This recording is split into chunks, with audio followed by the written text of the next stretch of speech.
Hello, welcome everyone. Today I am going live and requesting to Government of India, central government, local regional governments to open the coaching classes, computer centers and other learning institutes. आज आपने 4 महीनों से सारे computer training institutes को बंद रखा हुआ है। क्या आपको पता है कि इस वक्त उनकी क्या परेशानियां हैं, क्या प्रॉब्लम्स हैं, या वो किस प्रकार से अपना घर चला रहे हैं? एक तरफ हम बात कर रहे हैं आत्मनिर्भर भारत की, और दूसरी तरफ वहीं हमारे भारतीय बड़ी बड़ी परेशानियों का सामना कर रहे हैं। अगर मैं कंप्यूटर ट्रेनिंग इंस्टीट्यूशंस की बात करूं तो करीब करीब हमारे देश में 40 से 45 हज़ार से ज़्यादा कंप्यूटर ट्रेनिंग इंस्टीट्यूट्स हैं, और करीब 10 लाख से ज़्यादा इसके फैकल्टीज़ मेंबर्स और स्टाफ मेंबर्स हैं। बहुत से नेशनल लेवल्स के हैं, रीजनल लेवल्स के हैं, लोकल हैं। आज उनकी परिस्थिति ये है कि पिछले 4 या 5 महीने से सब कुछ बंद है। ये वो लोग हैं जो स्टूडेंट्स को एम्प्लॉयबल बनाते हैं। ये वो लोग हैं कि जब बच्चा इंजीनियरिंग पढ़ के आता है या कुछ और पढ़ के आता है और स्किल्स की कमी होती है, तो ये इन स्किल्स को पूरा करते हैं और इन स्किल्स के थ्रू वो उन्हें एम्प्लॉयबल बनाते हैं। आज उनके खुद की अनएम्प्लॉयड जैसी हालत हो चुकी है। घर कैसे चलाना ये भी उन्हें समझ में नहीं आ रहा। कुछ मेरे जानने पहचानने वाले लोग हैं जिनमें से मुझे ये पता चला कि उन्हें कंप्यूटर क्लास बंद करने की नौबत आ गई। कुछ लोगों ने अपने कंप्यूटर्स भी बेच दिए हैं और कुछ लोग इस वक्त नौकरी की तलाश में हैं। जिस देश में गुरु अगर बिना किसी नौकरी के या काम के रहता है या भूखा रहता है, वो देश तो ऐसे भी आगे नहीं बढ़ सकता। Computer coaching classes, other coaching classes, institutions को कॉलेज, यूनिवर्सिटी और स्कूल्स के साथ कंपेयर न किया जाए। स्कूल्स, कॉलेजेस और यूनिवर्सिटीज़ में एक साथ काफ़ी बड़ी संख्या में लोग आते हैं, इकट्ठा होते हैं, और वहाँ पे हो सकता है कि कोविड-19 का प्रॉब्लम हो। लेकिन क्लासेस के अंदर 8 से 10 बच्चे होते हैं एक बैच में। यहाँ पे पर्टिकुलरली प्रोफेशनली ट्रेनिंग दी जाती है। सारे क्लासेस गवर्नमेंट नॉर्म्स फॉलो करने को तैयार हैं अगर गवर्नमेंट्स गाइडलाइंस देती हैं तो। आज रेस्टोरेंट्स खुल चुके हैं, सिनेमा हॉल को खोलने की बात चल रही है, नई फिल्म इंडस्ट्रीज़ को पूरी तरीके से छूट दी जा चुकी है, पान के गल्ले खुले हुए हैं, शराब की दुकान खुली हुई है और एजुकेशन सेक्टर बंद है। देखिए, सही बात यह है कि 100% ऑनलाइन ट्रेनिंग किसी भी चीज़ में पॉसिबल नहीं है। ये सिर्फ हम हिंदुस्तान की बात ना करें और पूरी दुनिया की बात करें ग्लोबली, तो अगर हम विकसित देशों की बात करें like Europe, US, Canada, Australia, तो सर वहाँ पर भी 100% ऑनलाइन ट्रेनिंग नहीं चलती है। और स्किल्स ट्रेनिंग के अंदर कभी भी 100% ऑनलाइन नहीं हुआ जा सकता। क्या हम कैपेबल हैं हर जगह इंटरनेट कनेक्शन पहुँचाने के लिए? देखिए, एक बात समझिए, ये वो कंप्यूटर क्लासेस है जो लोगों को नौकरियां दिलाते हैं। यहाँ बच्चे 2-2, 3-3 हज़ार रुपये इंस्टॉलमेंट भर के अपने आप को आत्मनिर्भर बनाते हैं। आज ऑनलाइन ट्रेनिंग के लिए उन्हें इंटरनेट कनेक्शन की आवश्यकता होगी, जिसकी मिनिमम कॉस्ट मंथली 1500 से 2000 होती है, और कहीं बहुत सारे ऐसी छोटी जगह हैं जहाँ पर यह उपलब्ध नहीं है। दूसरा, गैजेट्स चाहिए, इक्विपमेंट्स चाहिए, ये उनके लिए अफोर्डेबल नहीं है। लैपटॉप, आईपैड जैसी कई सुविधाओं इसमें लगती है। एक बच्चा जो रिक्शा ड्राइवर का भी होता है, ठेले वाले का होता है, चाय वाले का होता है, छोटी दुकान वाला का होता है, रोज़ मजदूरी करने वालों के बच्चे होते हैं, वो ये सोच के उनके बच्चों को इस प्रकार की कंप्यूटर क्लासेस में डालते हैं कि कहीं ना कहीं हमारा बच्चा कुछ पढ़ लिख जाए, कुछ सीख ले, कुछ स्किल डेवलप हो जाए, तो उन्हें अच्छी नौकरी मिल सकती है। तो अगर वो बच्चा यहाँ आके कुछ सीख जाता है, क्या दिक्कत है? या बताइए, वो क्या अच्छी चीज़ हासिल नहीं कर पाएगा? और आज कितने ही ऐसे इंस्टीट्यूशंस वाले हैं जो 4 या 5 महीने से बंद हैं। उनके फैकल्टीज़ सैलरी बिना से हैं। एक तरफ सरकार कहती है कि इन्हें नौकरी से मत निकालिए, इनकी सैलरी मत काटिए, लेकिन इन्हें सैलरीज कौन देगा? इन्हें काम क्या दिया जाए? और इंस्टीट्यूट भी किस हद तक अपने आप को चालू रख के ये सारे खर्चे या ये सारी चीज़ें हैंडल कर सकता है? ए क्लास बी क्लास सिटीज़ में रेंट इतने हाई होते हैं, ऑनर्स रेंट माफ़ करने को तैयार नहीं है, 50% रेंट मांगते हैं। एक ट्रेनिंग चलाने वाला बंदा जो खुद पढ़ा लिखा है, जो लोगों को नौकरियां दिला रहा है, आज उसकी खुद की हालत क्या है? और ये क्यों हो रहा है? क्योंकि ये लोग आवाज़ नहीं उठा रहे, क्योंकि ये लोग कुछ बोल नहीं रहे हैं, या तो उनमें एकता नहीं है। लेकिन सरकार को भी ये समझना होगा कि ये वो लोग हैं जो अनएम्प्लॉयमेंट घटा रहे हैं, ये वो लोग हैं जो लोगों को एम्प्लॉयबल बना रहे हैं, ये वो लोग हैं जो लोगों को स्किल्स दे रहे हैं।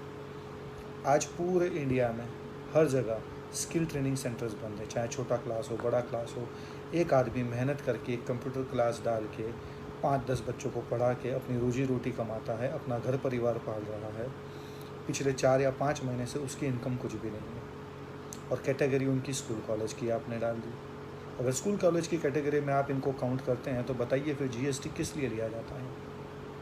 हमारा जीएसटी भी माफ़ होना चाहिए उन लोगों का। 18% जीएसटी मांगा जाता है। ये सारे वो लोग हैं जो टैक्स भी भरते हैं, ये सारे वो लोग हैं जो हर प्रकार से सरकार को सरकारी कामों में सहयोग देते हैं। सीसीसी की ट्रेनिंग जब प्रमोशन के लिए गवर्नमेंट की होती है तो ट्रेनिंग इन्हीं लोगों से ली जाती है। सीसीसी प्लस की ट्रेनिंग भी इन्हीं के थ्रू होती है।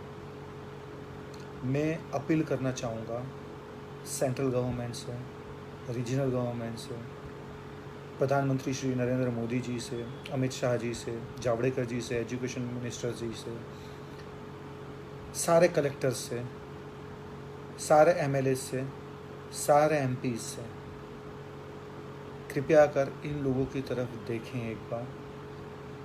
यहाँ पे बच्चे 15-16 साल की ऊपर की उम्र के आते हैं जो कैपेबल हैं अपना ध्यान रखने के लिए।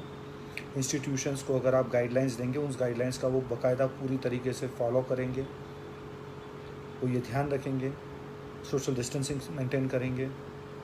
आज सवाल उनके सर्वाइवल पर आकर खड़ा हो गया है। और कुछ 2 दिन पहले ही अगर बात करें तो सूरत के आसपास एक कोचिंग सेंटर वाले ने आत्महत्या की, क्योंकि 4 महीने से उसके पास कोई इनकम नहीं थी, घर कैसे चलाना उसे नहीं पता था। हिंदुस्तान में 5-6 जगह ऑलरेडी ये हो चुका है। तो क्या हम ये इंतज़ार कर रहे हैं कि ये नंबर बढ़े? आप एक गाइडलाइन दीजिए, उस गाइडलाइन के अनुरूप ट्रेनिंग सेंटर्स वाले अपने ट्रेनिंग चलाएंगे। अदरवाइज़ बेकारी हमारे यहाँ बढ़ती चली जाएगी। जो लोग आज दूसरों को नौकरियाँ दिलाते थे जॉब गारंटी के थ्रू, पढ़ाने के थ्रू, आज उन्हीं के खुद के लोग बिना नौकरी के घूम रहे हैं।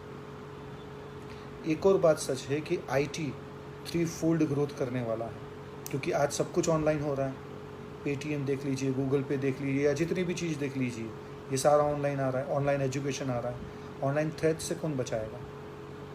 सर्विस इंडस्ट्री में हाईएस्ट चीज़ों की आज ज़रूरत है। लेकिन अगर ये ट्रेनिंग इंस्टीट्यूट्स बंद रहें तो आने वाले समय में जो डिमांड है इन लोगों की वो बहुत कम हो जाएगी, और तब एंटायर इंडस्ट्री को एक बहुत बड़ा झटका लगेगा, क्योंकि उनके पास उस समय स्किल्ड एम्प्लॉयड नहीं होंगे, और तब आईटी गिरेगा। आज आईटी अप है, 3-fold अप होने वाला है, और आज उसी आईटी से स्टूडेंट्सों को वंचित रखा जा रहा है। देखिए, स्कूल कॉलेज को उनकी फीसिस तो शायद बाद में भी मिल जाएगी, लेकिन ट्रेनिंग इंस्टीट्यूट्स को, स्किल इंस्टीट्यूट्स को ये नहीं मिल पाता। जो उनका सीज़न का समय था ऑलरेडी जा चुका है। आज बात उनके परिवार को चलाने की है। उनके फैकल्टीज़, उनके टीचर्स, उनके मैनेजर्स, उनके काउंसिलर्स अपना पूरा जी जान लगाते हैं, तब जाके उनके घर चलते हैं। और ऐसा नहीं है कि ये सिर्फ पढ़ा देते हैं, ये सिखाते हैं। तब जाके हमारे देश के युवा पीढ़ी कंप्यूटर में, टेक्नोलॉजी में आगे बढ़ पाते हैं। हमें मीडिया के लोगों से भी सहयोग चाहिए। मीडिया के लोग हम इन मुद्दों को अगर उठाएं, इन लोगों के मुद्दों को उठाएं और लोगों को ये दिखाएं कि वाकई में कहाँ इन चीज़ों की ज़रूरत है, क्या इनके साथ हो रहा है, इन ट्रेनिंग इंस्टीट्यूट्स वालों के साथ आज क्या बीत रही है इनके ऊपर, तो ज़्यादा बेहतर है। बीच में हमने कहीं अखबार में पढ़ा था, किसी एक ट्रेनिंग इंस्टीट्यूट वाला ने शायद कुछ इंस्टीट्यूट खोल के रखा था, उनके वहाँ रेड हुई और दूसरे दिन अखबार में आया लालची ट्रेनिंग क्लासेस वालों ने बच्चों के भविष्य के साथ ये कर दिया। साहब क्या लालच था? एक आदमी का अपने घर परिवार को चलाना, उसके लिए रोजी रोटी कमाना, क्या लालच था?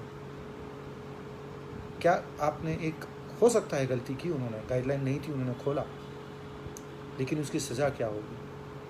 आपने पूरी इंडस्ट्री को कटघरे में खड़ा कर दिया। एक बात बताइए, कभी कोई एक पुलिस वाला रिश्वत लेता है या कभी कोई एक नेता रिश्वत लेता है तो क्या हम एंटायर सारे नेता को, सारे पुलिस वालों को उसी कटघरे में खड़ा कर देते हैं? आपको उनकी मजबूरियां भी समझना होगी कि जब एक पढ़ा लिखा आदमी कानून तोड़ता है तो किस कारण से या क्यों मजबूर है वो ये करने के लिए। हम बात करते हैं सबका साथ, सबका विकास, सबका विश्वास। आज सबका साथ नहीं मिल रहा है हमें, इस इंडस्ट्री को सबका साथ नहीं मिल रहा। एमएलएस हमें, हमारे जो लोग जा रहे हैं, एसोसिएशन के लोग जा रहे हैं, उन्हें आश्वासन कर देते हैं, आश्वासित करते हैं, लेकिन फिर कुछ नहीं होता। विकास, सर हमारी जीडीपी नेगेटिव जा रही है, विकास अब सिर्फ नाम ही बचा है। और सबका विश्वास, सर विश्वास टूटता चला जा रहा है। ये उनसे जाके पूछिए जिनके घर में 2 महीने से पेट भर खाना नहीं मिला। ये उनसे जाके पूछिए जिनके अपने बच्चे की स्कूल की फीस वो नहीं भर पाए। किस विश्वास की हम बात कर रहे हैं? हमारी चुनी हुई सरकार आज हमें सुन ही नहीं रही। और जब कोई भी रिक्वेस्ट रखने जाता है, जब उनके पास जाते हैं तो बल प्रयोग किया जाता है। आज एजुकेशन वाले अगर कुछ रिक्वेस्ट रखने जा रहे हैं तो वहाँ बल प्रयोग की कहाँ आवश्यकता आती है? आज ये दुख इन लोगों का देखा नहीं गया, इसलिए मुझे लाइव होना पड़ा। और सरकार, हम सरकार के ख़िलाफ़ नहीं हैं, ना ही ये इंस्टीट्यूशन सरकार के ख़िलाफ़ है। हमारी सरकार से रिक्वेस्ट है, ये आवाज़ आप तक पहुँचाएँ कैसे, आप बताइए। या हमारा दर्द आप कैसे समझेंगे, ये आप बताइए। ये इन लोगों का, इतने लोगों का दर्द कैसे समझेंगे, आप बताइए। हाँ, हम सरकार की परेशानियाँ भी समझ रहे हैं कि समय ऐसा है, एकदम से अगर कुछ हो गया तो क्या होगा, किस प्रकार से हम उसे हैंडल करेंगे। कई जगहों पे केस ज़्यादा हैं, लेकिन आप अपनी गाइडलाइंस के अनुसार इसे ओपन कीजिए ना सर। आपने दूसरी चीज़ों को भी तो छूट दे रखी है। और जो बच्चे आते हैं वो यंग हैं, वो खुद समझदार हैं, बाहर तो वैसे भी निकल रहे हैं, घूम तो ऐसे भी रहे हैं।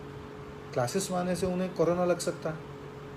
क्या ऑनलाइन सारी ट्रेनिंग, सारी चीज़ें हो सकती हैं आपके हिसाब से? सर मुझे नहीं लगता। हम टेक्नोलॉजी वाले हैं और हम खुद ये कह रहे हैं 100% online everything is not possible. तो इन लोगों को सपोर्ट कौन करेगा? तो मेरी विनती है सारे कलेक्टर्स से, सारे एमपी से, सारे एमएलए से, सारे एजुकेशन स्टेट मिनिस्टर्स से, सारे सीएम से, श्री आदरणीय नरेंद्र मोदी जी से, अमित शाह जी से, कि अगले आने वाली 5 तारीख को, 5 अगस्त से जब आपने जिम को और दूसरे लोगों को भी खोलने की इजाज़त दी है, परमिशन दी है, तो private coaching classes, private institutes को भी आप ओपन करने की परमिशन दें। भले उनके लिए कुछ अलग से गाइडलाइन डालें, ताकि उनके जो लोग अनएम्प्लॉयड हो रहे हैं या उनको जो फैमिली चलाने के लिए इस वक्त जो तकलीफ़ हो रही है, जो प्रॉब्लम हो रही है, वो ना आए। मीडिया के लोगों से मेरी रिक्वेस्ट है, इस मुद्दे को आप सरकार तक पहुंचाने में इस इंडस्ट्री की मदद करें। ऑलरेडी लास्ट ईयर भी इस इंडस्ट्री ने बहुत कुछ सहा है।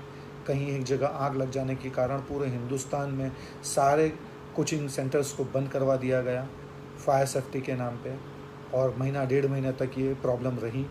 इस साल भी ये दिक्कत रही। सरकार से अनुरोध है कि इस इंडस्ट्री के लिए कोई स्पेशल पैकेज आप दें इस इंडस्ट्री को। ये वो इंडस्ट्री है जो बैकबोन है सर। हम आईटी में आज ग्रोथ कर रहे हैं, वो ग्रोथ इसीलिए हो रही है कि इस इंडस्ट्री, इस ट्रेनिंग इंडस्ट्री के लोग इतनी फास्ट, इतना मैन पावर बनाने में सक्षम हैं। आज वही लोग खुद प्रॉब्लम्स में हैं। आज बड़ी बड़ी कंपनियाँ हैं, नेशनल प्लेयर्स हैं, रीजनल प्लेयर्स हैं, लोकल प्लेयर्स हैं। मैं उन सब से अनुरोध करता हूँ, आए, एक साथ हों, हम सरकार से बात करें। जितने भी पास आउट स्टूडेंट हैं, मैं कहता हूँ जितने भी आज बड़ी बड़ी जगहों पे बैठे, कहीं ना कहीं कभी ना कभी उन्होंने कहीं ना कहीं से कंप्यूटर सीखा होगा। आपके गुरुओं ने आपको सिखाया था, आज उन्हें आपकी ज़रूरत है। आज सही मायने में गुरु दक्षिणा देने की बारी आई है। आप आएँ आगे, हाथ दें, साथ दें और ये अनुरोध करें कि हाँ, वाकई में इन चीज़ों की आवश्यकता इन लोगों को है।